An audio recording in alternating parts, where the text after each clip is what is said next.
है, तो daddy dinner में आपका क्या सीन रहता है, आपका क्या रोल रहता है डिनर में? डिनर में एक्चुअली यशोदा अपना डिनर प्रिपरेशन करती है। उस टाइम मैं बच्चे को तो उसके टॉय के साथ एंगेज करता हूँ। इतने में ये बच्चे का खाना लेके आती है, ठीक है।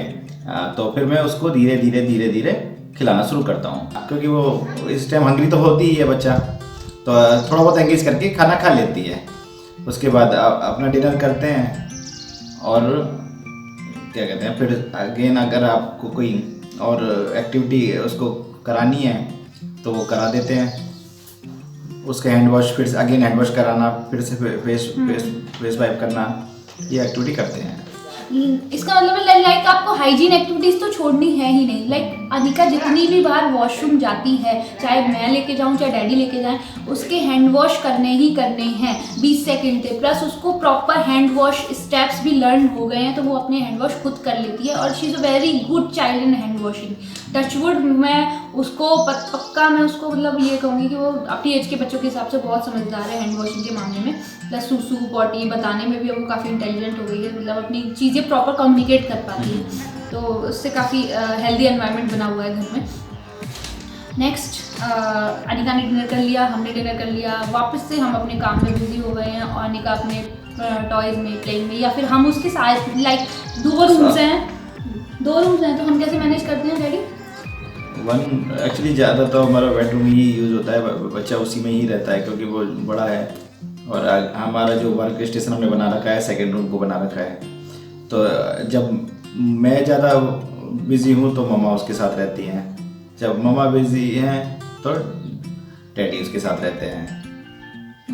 हाँ, तो और उस दौरान क्या होता है कि जैसे मैं अपना लैपटॉप लेके कभी उसके साथ बैठ जाती हूँ उस रूम में, तो मेरा काम करती रहती हूँ और उससे बात करती रहती हूँ। देखो बच्चों को कम्युनिकेशन बहुत इंपॉर्टेंट है। कई बार बच्चे आपकी आवाज़ देते हैं और आप सोचते हो कि अरे ये 2-3 बार बोल के चुप हो जाएगा, गलत है। उसके माइंड पे मैं ये बात डैडी को भी हमेशा समझाती हूँ कि कम्युनिकेट करो, उसको एक्नॉलेज जरूर करो, एक्नॉलेजमेंट जरूरी। अगर आप देखो, अगर आप ऑफिस के पर्सन हो, आपको कोई पर्सन कंटिन्यूस मेल करे जाए, आप उसको यस और नो भी ना लिख के दो, तो उसके माइंड में क्या इमेज बनेगी, दैट ये मेरी बात सुन नहीं रहा, he is an absent minded person, और ही इज़ नेग्लेक्टिंग मी, और he is ignoring me, he is avoiding मी।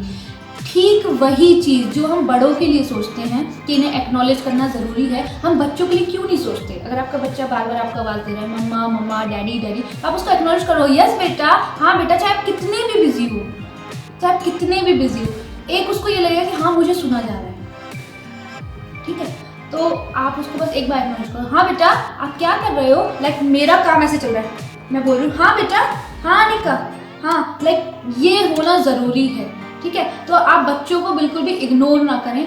1-2 बार उन्हें जवाब देने से अगर बच्चा शांत होता है, बच्चे को ये लगता है कि हाँ मम्मा पापा पास में हैं, तो बहुत अच्छी बात है। ऑल्दो हम उसको पूरी तरह से अकेले कभी नहीं छोड़ते हैं।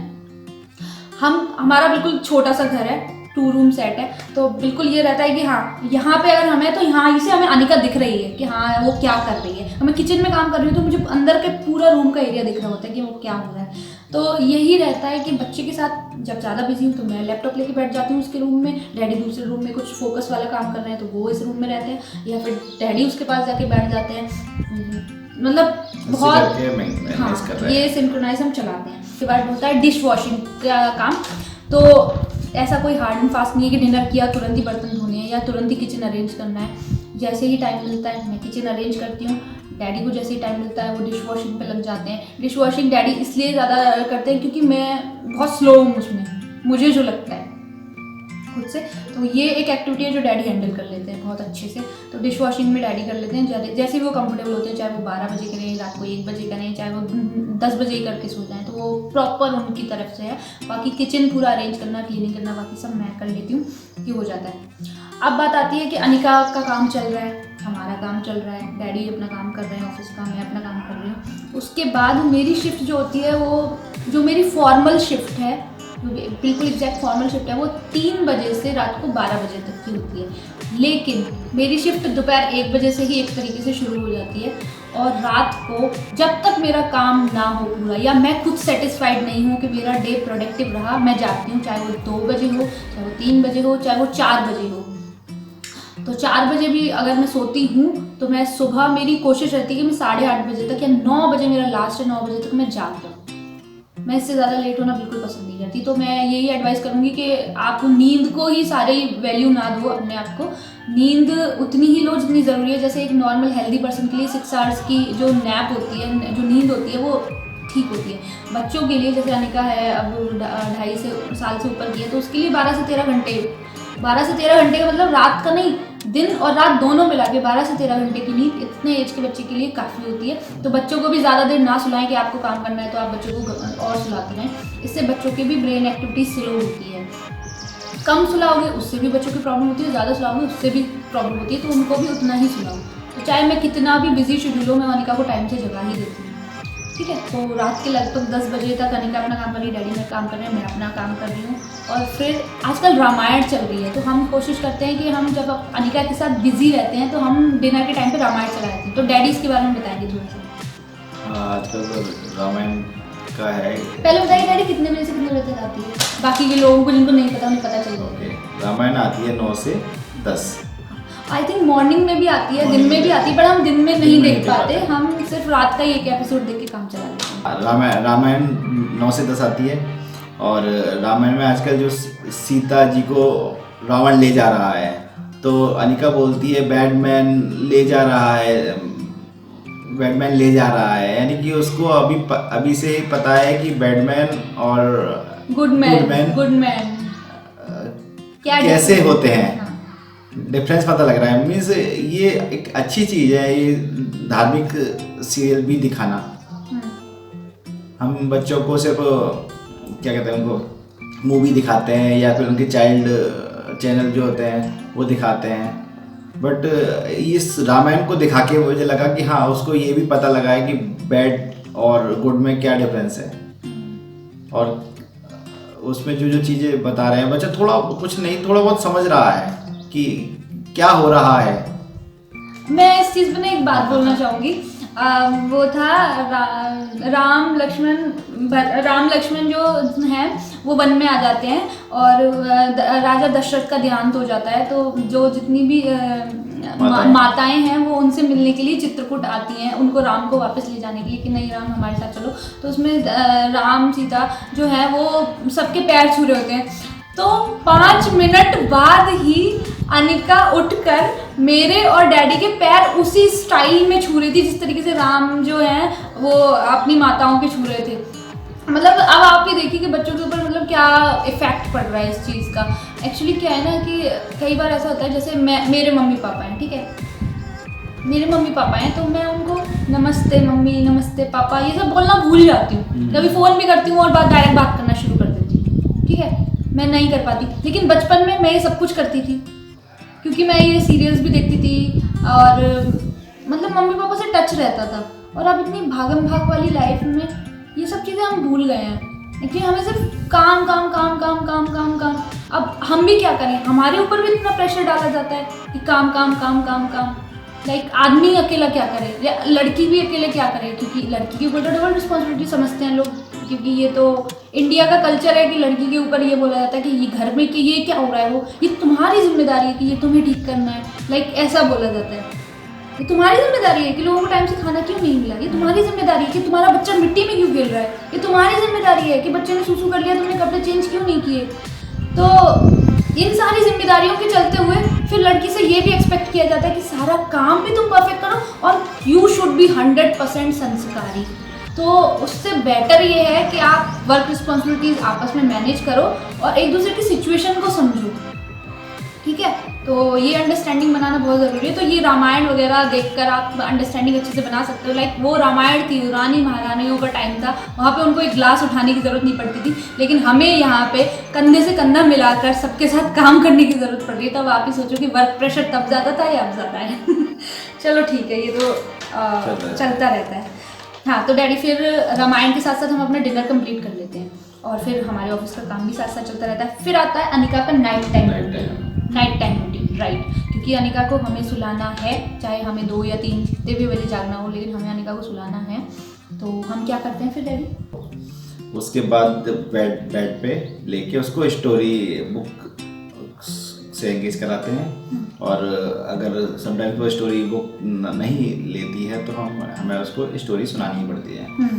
धीरे धीरे अपने टॉयज, एक डॉल है उसके पास, उसके साथ वो नीनी करती है, उसके साथ ही उठती है, तो उसको अपने पास लेके थोड़ा उसको पता लगता है कि ये अब दिस इज टाइम टू नीनी टाइम, तो वो धीरे धीरे स्लीप मोड में चली जाती है। हाँ, तो मैं इस चीज़ पे एक छोटी सी टिप देना चाहूँगी। लाइक अभी घर में सिर्फ हम 3 मेंबर हैं, डैडी, मम्मा एंड अनिका, ठीक है।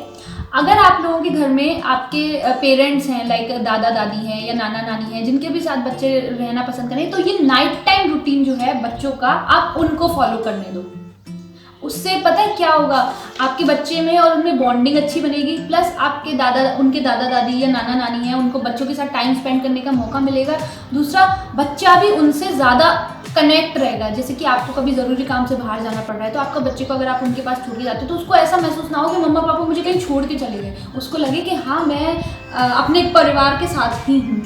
तो ये मेरे साथ काफ़ी हेल्पफुल रहती है ये चीज़, क्योंकि मेरे मम्मी पापा मेरे को काफ़ी हेल्प करते हैं इस चीज़ में। तो हम कभी कभी उनके पास छोड़ के जाते हैं। जैसे डैडी का पिछले साल की मुझे याद है, पिछले साल मार्च में, पूरे मार्च अनिका मथुरा में ही रही थी, मतलब मथुरा में अपनी नानी नानू के साथ रही थी, क्योंकि मार्च में ऐसा था कि, और आई थिंक उस मंथ तुमको वो rock star of the month भी मिला था, क्योंकि डैडी ने पूरा ऑफिस शेड्यूल बहुत अच्छे से फॉलो किया था, प्लस वर्क कमिटमेंट्स भी इतने अच्छे से कंप्लीट हुए थे, तो इससे उनको भी बेनिफिट हुआ था। प्लस अनिका को भी अपने नानू के साथ टाइम स्पेंड करने का मौका मिला था, जो कि बहुत अच्छी बात है। आई थिंक, मेरे को नहीं लगता कि इसमें कुछ खराब बात है या बुरी बात है, तो ये अच्छा सोशलाइज भी जरूरी है। हाँ, बच्चे को सोशलाइज होना ज़रूरी है। उसको पता होना चाहिए कि हमारे आसपास कौन से लोग रह रहे हैं। लाइक अगर मैं बोलती हूँ कि मैं किसी का नाम लेती हूँ जो मेरे पड़ोसी हैं, तो वो समझती है कि हाँ, ये आंटी हैं और ये यहाँ रहती हैं। या किसी बच्चे का, लाइक सार्थक, उसका एक छोटा सा बेबी है, इधर पास में रहता है, तो उसका नाम लेती हूँ, तो समझती है कि हाँ, सार्थक उसका नाम है। तो बच्चों को सोशलाइज करना भी ज़रूरी है। और घर में अगर दादी दादू हैं, नानू नानी हैं, तो why don't you take the opportunity कि आप उनके साथ उनको एंगेज होने दो, तो टाइम दो। जब अनिका के दादाजी यहाँ पर आते हैं, तो हम अनिका के दादाजी के साथ उनको इन्वॉल्व करते हैं। ऑल्दो उनको ज़्यादा उसकी हैबिट्स के बारे में नहीं पता, तो आप उनको बताइए, आप उनको बताओगे तो वो भी समझेंगे और वो भी जानेंगे कि बच्चों को कैसे चीज़ों में एंगेज करना है, ठीक है। हाँ, नेक्स्ट कुछ बहुत इंपॉर्टेंट टिप है, ये बहुत ही ज़्यादा इंपॉर्टेंट है। Please don't give your child chocolates, toffees in excess amount these day, because इस टाइम अगर बच्चों के साथ कोई भी परेशानी होती है, तो आप बच्चों को डॉक्टर के पास भी नहीं ले जा पाओगे। एक छोटी सी एडवाइस है ये। स्नैक्स में आप ज़्यादातर फ्रूट उनको एंगेज करवाइए, खीरा, टमाटर, अगर ऐसा कुछ आपका बच्चा खा सकता है, अगर बड़ा है तो वो दीजिए। अनिका को हम क्यूकम्बर देते हैं, क्योंकि ये चीज़ें जो हैं वेजिटेबल्स एंड फ्रूट्स, इससे इम्यून सिस्टम स्ट्रांग होता है बच्चों का। तो आप गर्म पानी से अच्छी तरह वॉश करके, मतलब किसी भी टाइप का कोई भी बैक्टीरिया नहीं हो, वायरस नहीं हो उनमें, अच्छे से वॉश करके बच्चों को दीजिए। कोशिश करिएगा टॉफ़ी, चॉकलेट्स और ये सब नहीं देना, क्योंकि डॉक्टर के पास भी बच्चों को नहीं ले जा पाओगे। इस टाइम पूरा लॉकडाउन पीरियड चल रहा है, और डॉक्टर के पास भी आप श्योरिटी नहीं है कि वहाँ पे सब कुछ सेफ़ है। लाइक उसकी टेबल, उसकी चेयर, उसका रूम, जो डॉक्टर का क्लिनिक है, खुद डॉक्टर भी, ठीक है। तो प्लीज़ मत ले जाइएगा डॉक्टर के पास। कोशिश करिएगा कि बच्चे की तबीयत ख़राब होने ही ना दो। हाँ, तो अनिका का नाइट टाइम रूटीन, तो डैडी उसको स्लीप करा रहे हैं, मम्मा अभी तक अपने ऑफिस के काम में ही उलझी हुई हैं। ऑफिस का काम ऐसा है कि गर्दन पकड़ा हुआ है, बट ठीक है। तो डैडी उसका नाइट टाइम रूटीन फॉलो कराते हैं, और मैंने देखा है कि डैडी खुद सो जाते हैं उसके साथ। फिर अनिका सोती है, फिर डैडी को मैं जगाती हूँ कि डैडी आप चाहो तो काम करना चाहो तो कर लो, वो उनकी पर्सनल चॉइस होती है, कोई प्रेशर नहीं है कि काम करो। उनका काम होता है तो करते हैं, नहीं तो वो सोते रहते हैं। मेरा जो काम होता है मैं कंप्लीट करती हूँ, जाके शांति से इन दोनों के पास सो जाती हूँ। बस ये हमारे पूरे दिन का रूटीन होता है, बस इतना ही रूटीन हमारा चलता है। बस bye bye, have a nice, safe and happy journey this lockdown period, okay. So please be safe, be kind, be cooperative and be happy and bye. Bye. Picture finish only. Okay, bye and stay home. Thank you.